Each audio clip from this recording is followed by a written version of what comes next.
L'Atalanta batte 3-0 il Liverpool ad Anfield e cosa volete che vi dica? Anch'io, insomma, uno dopo tanti anni è anche abituato a commentare le partite, più o meno so sempre che cosa dire. 3-0 contro il Liverpool ad Anfield, francamente ti lascia senza parole, una partita incredibile, probabilmente il più grande successo sportivo mai conseguito dall'Atalanta in tutta la sua storia. Toglierei anche il probabilmente. Una vittoria maestosa, una partita in cui davvero sfido chiunque a dire me lo sentivo, ero certo, una vittoria del genere nessuno poteva preventivarla. Io in primis sfiduciato, insomma, più che sfiduciato direi realista, non confidavo molto nel risultato. Avevo una minima speranza di fare la vittoria, magari con la carambola, con quelle partite un po' fortunose, ecco, cioè, ma erano veramente poche. Vincere 3-0 è tutto un altro racconto, qua non c'è un miracolo, non c'è la fortuna, non c'è l'episodio, non c'è da dire il pallone è rotondo, ogni tanto capita di perdere, qua c'è una partita in cui l'Atalanta ne ha fatti 3 al Liverpool senza prenderne uno. Il Liverpool in casa non perdeva da 14 mesi. Cioè io non so se riusciamo a quantificare l'epicità della sfida, qualcosa di pazzesco. Tutto il mondo ieri sera ha parlato dell'Atalanta. Io ho passato la notte a leggere i commenti sui siti stranieri ed erano tutti increduli in visibilio.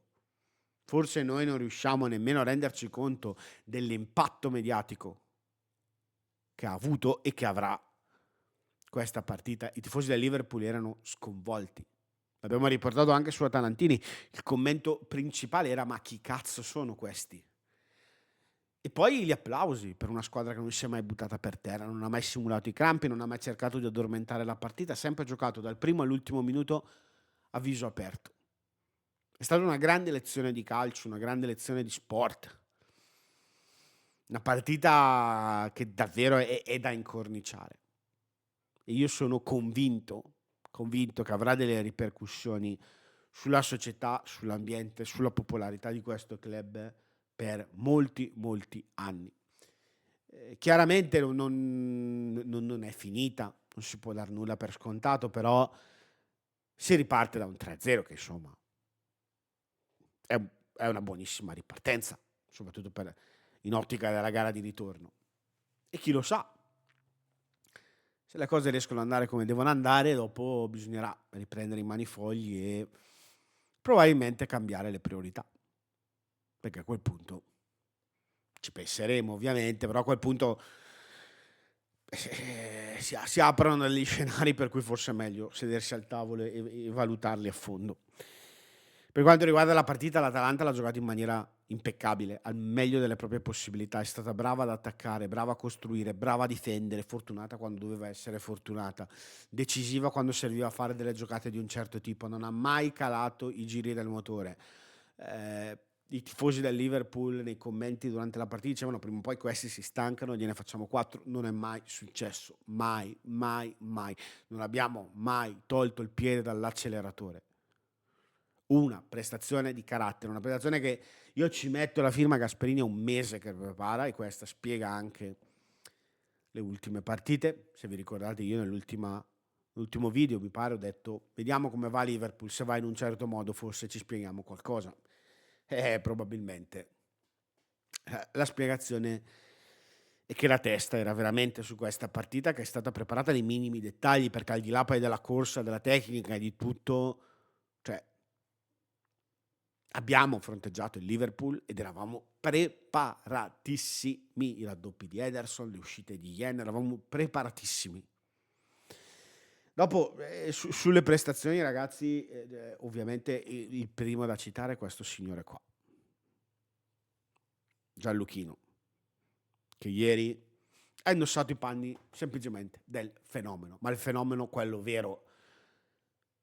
Ha fatto delle cose incredibili e non è mai stato nemmeno per mezzo secondo incredulo. Quella roba lì m'ha mandato ai matti.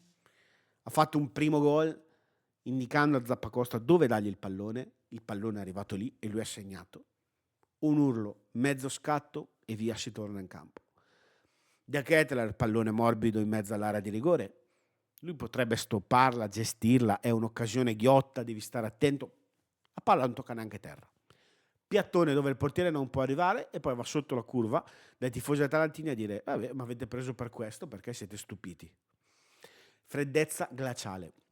Io sono convinto che questo momento Scamacca nella sua testa l'ha vissuto per anni, perché ha avuto la faccia di uno che non era sorpreso. Uno che quel contesto qua, quell'emozione qua, quello scenario lì, l'aveva vissuto 1000 volte nella sua testa. Perché altrimenti non è spiegabile. Cioè, è questo il campione. Quello che non si sorprende, perché se ti sorprendi vuol dire che neanche tu pensi di poter fare determinate cose. Assolutamente. Lui nella sua testa è convinto di aver fatto semplicemente quello che doveva fare. Quello che era nei suoi mezzi, quello che ha sempre fatto.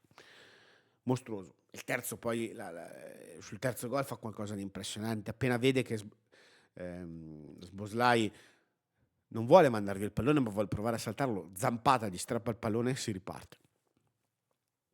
Cioè, dominante. Io non lo so se poi da qua nasce un nuovo Scamacca o meno, non ne ho la minima idea. Certo è che la prestazione che ha fatto ieri deve dargli una forza, deve dargli una consapevolezza, deve essere veramente la miccia che fa esplodere tutto. Perché un giocatore che fa quella roba lì merita di poterla fare ogni partita. Perché se sei in grado di fare quella roba lì, la devi farla ogni volta. Perché sei nato per fare quella roba lì. Dopo, andando oltre, ragazzi, tutti hanno giocato divinamente. Ruggeri ha fatto una partita che è pazzesca. Ien è stato bravissimo, Jim City bravissimo, Musso ha fatto 2 o 3 parate importanti, Ederson ovunque, Deron pure, De Ketelaere ha fatto una gran bella partita, Koeman si è mangiato un gol ma ha fatto anche lui una partita assolutamente di livello, veramente una partita dall'A alla Z giocata perfettamente. Grazie a quel signore in panchina che aveva un piano, come sempre, poi lui non te lo dice, poi a volte non lo capisci, ma come sempre aveva un piano e è arrivato alla partita in cui voleva arrivare, preparato esattamente nel modo in cui voleva arrivarci. Un uomo che veramente mastica calcio, ha una sua visione delle cose che ogni tanto collima col pragmatismo, ma a livello proprio di masterclass siamo avanti a cioè, ieri abbiamo assistito a una puntata di sfide fra 10 anni, dopo la vittoria del mondiale 2006, c'è una roba del genere, cioè in cui devi raccontare per filo e per segno come l'hai pensata, come l'hai vissuta, perché non è stato lasciato niente al caso, e questo è il punto.